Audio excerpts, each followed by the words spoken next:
Hello and welcome to another edition of Motor Cars Enthusiasts. Right off the bat on today's show, some more teaser art, this being a photograph that is a little bit patent pending, at least as we speak, from a brand new upstart company wanting to take on all comers in the super high performance supercar world.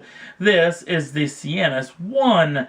Claims of having upwards of over 1,500 horsepower and being built in either all-wheel drive or rear-wheel drive platforms is a pretty impressive piece and a good-looking piece to boot. No word on what pricing or availability could be on this vehicle, or when we may get to see a non-teaser shot, or maybe when this vehicle will debut. We'll definitely keep you in tune of what we hear. Next up on the list, let's talk about Aston Martin and Red Bull's Valkyrie. So information trickled out here recently from the folks over at Road and Track, who are reporting not Aston Martin or not Red Bull Racing actually saying this information, but someone close to this situation leaked out that the 6.5-liter V12 from Cosworth is going to be producing 1,000 horsepower with an extra 130 horsepower from a KERS system, aka the Red Bull Technologies Formula One technology. Now, we've heard some reports of this before, but not someone so close to this particular situation. Again, this isn't Aston Martin or Red Bull actually coming out and saying this, but giving us a little bit bigger part of the picture of what the new Valkyrie is going to be all about.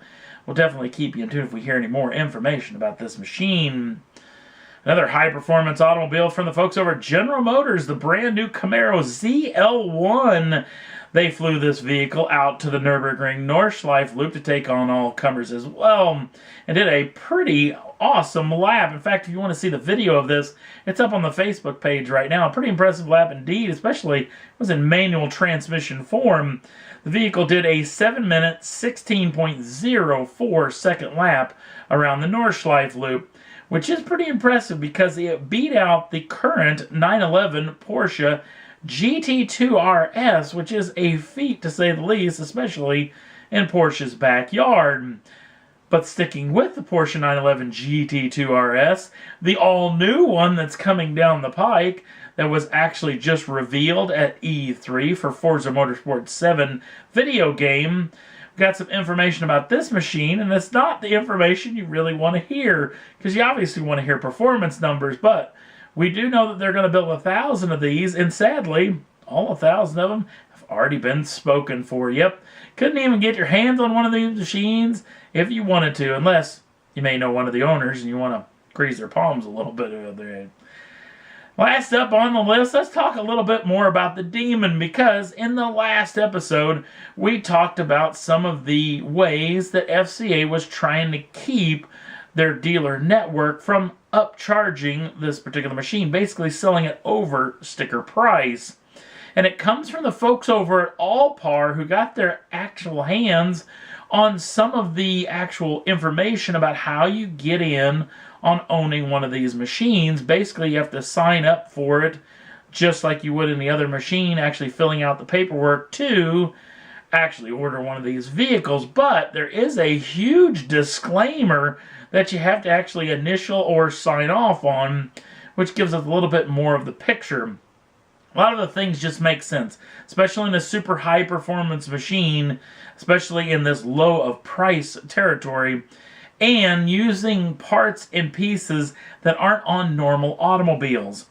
One of the biggest things, this vehicle is really not suited for highway driving, mainly down to the tires themselves. Those 4 drag radials that are on this machine don't do very well if the weather gets a little nasty, especially snow. That doesn't have to really be said, but even in the rain it doesn't do very well. Not to mention these tires are a little bit finicky too, easily cracked due to weather conditions.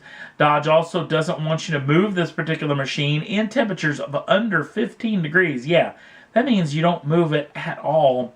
Also, if you don't have any of the seats were installed in this vehicle, obviously you can't take passengers, and you can't put aftermarket seats in this vehicle and drive it on the highway. They're claiming that the safety equipment inside of it won't be able to handle driver or passenger safety properly because of the way those new seats may be installed. Also, too, they obviously don't want you to use any of the track-only features on public roads as well, obviously. They're not going to be actually working as well as they could in a properly prepped piece of road. And then the more interesting thing, which was actually down at the bottom of the actual list itself, and if you want to check it out, I got a link to the allpar.com website on the Facebook page if you want to check it out yourself. But the actual end of it actually talks about whether or not you bought the vehicle at the MSRP, aka the sticker price, or below, or if you paid above it. And they're basically sticking it to the customer a tad bit as well, not just the dealer. Obviously, the dealer will be put on that list that we talked about before. But if you paid above the sticker price, FCA is going to make you wait on getting your brand new SRT Hellcat Demon, except if you were paying the MSRP price or below, you're actually going to get preferential treatment of getting your car a little bit earlier than some of those other ones. So now we get a little bit more part of the picture of how FCA is going to keep a stranglehold on keeping folks, that being the dealer networks, from upselling this particular machine to make a quick buck on top of this vehicle, which is going to be a rare vehicle indeed. And that's all there was that I thought was worth talking about for this edition of Motor Cars Enthusiasts. Don't forget to like us over on the Facebook page. Links down in the show notes. Also, if you'd like to subscribe to the channel, you can do so at any time. Get the first dibs on the brand new shows as soon as they come out. Thanks for watching. We'll see you again real soon.